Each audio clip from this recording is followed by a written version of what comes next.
Edification is not about you. It's about the saints. It's not about what you profess. It's about what you pursue. It's not about how much you know. It's about how much you care. It's not about your gifts. It's about your goals. And the final thing, my brothers and sisters, the fifth point, I'm going to take my seat, is not about your wisdom. It's about his word. It's not about your wisdom, but it's about his word. The verse for that is Ephesians 4:29. Let no corrupt word proceed out of your mouth, but what is good for necessary edification, that it may impart grace to the hearer. Well, how do I get built up so I can build up somebody else? Anybody know? Read the Bible. You cannot build up anybody else if you don't have the word. The word of God does the building. When somebody's going through and they're struggling and they don't know which way to turn, they really don't need your opinion. They need to know, what does God say? They may not ask it like that, but your opinion is just like everybody else's. It's yours.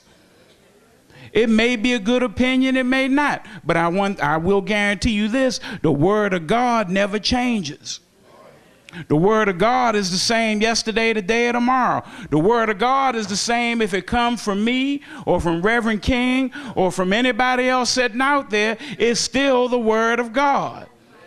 We build each other up by the word of God. I don't know how to deal with this situation. Well, let's see what the word says. I'm having problems with this. Let's go to the word. We build each other up by speaking the word. We got to read the Bible. And see, and I'm going to tell you, my brothers and sisters, please understand, if you are not in the word, I promise you that you being torn down and in the process tearing other folk down if you ain't in the word.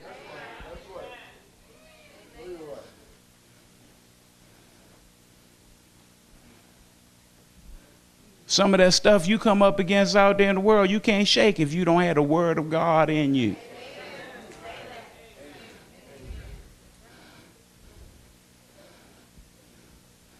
A lot of times we go through some of the stuff we go through because we won't study the word. We don't bother to find out, what does God say? We're more worried about what other folks say about us than about what God says about us. Please understand, my brothers and sisters, if y'all ain't figured this out, let me just give you this news flash. They can cut the interest rate like a piece of ribbon. Oil can go up or down, up or down. They can come up with alternative forms of energy. They can do all that. But until we as a nation acknowledge that God is the king of everything, that the earth is the Lord's and the fullness thereof, we're going to keep on going through this stuff and being like the dog chasing his tail. What you going to do when you catch it? We'll find ourselves as spending our energy going around in circles and wonder why things continue to get worse in our communities. We don't even bother to think about 100 years ago that our forefathers didn't have 1/10 of the stuff that we have.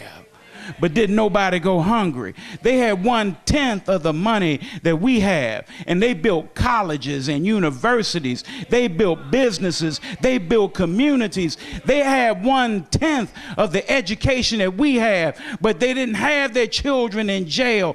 They had 1/10 of the resources we have access to. We got all this wealth and we think we all that. And then we come to church and we can't even get what we once had bad in the house, but yet we want to go back to the old landmark. Well, if we're going to go back to the old landmark, let's go back to all of it.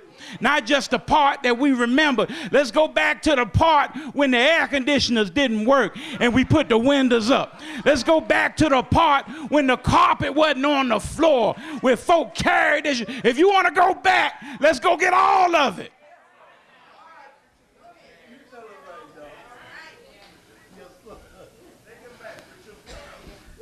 Now, if you don't want to go back and get all of it, let's go back and look at what worked.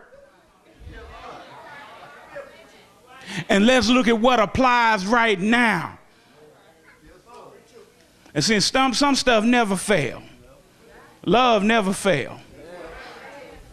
Well, I don't care whether you butchering hogs or if you're growing collard greens, love never fail. Huh?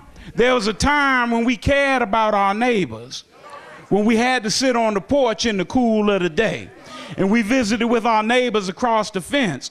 We can't do that now because we sit in air-conditioned houses. We can still find out about our neighbors. They probably got 2, 3 telephones in their house. You can pick up the phone and say, hey, how you doing today? I'm getting ready to go to the store. Can I pick something up for you? We can embrace the principle along with the technology. Above all, we got to lift up one another. We can no longer afford the luxury of putting ourselves in little groups. We can't afford that. And we can't afford that if they don't see it my way tough. We don't grow like that.